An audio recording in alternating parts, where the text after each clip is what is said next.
Hey guys, this is Fundo on Onchopagama.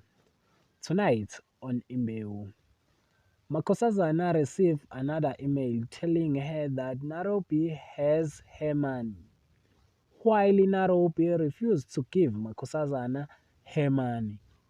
And Makosazana confront Nairobi with the gun. She wants her money.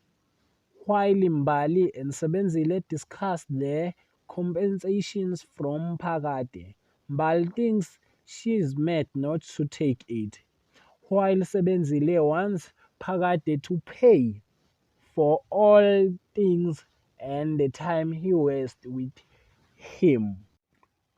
Kanyo is happy for Mzwandile to get a job on Maloju, but he has a problem of Zagiti. That is for tonight. Thanks for watching. Don't forget to like and comment and subscribe here for things.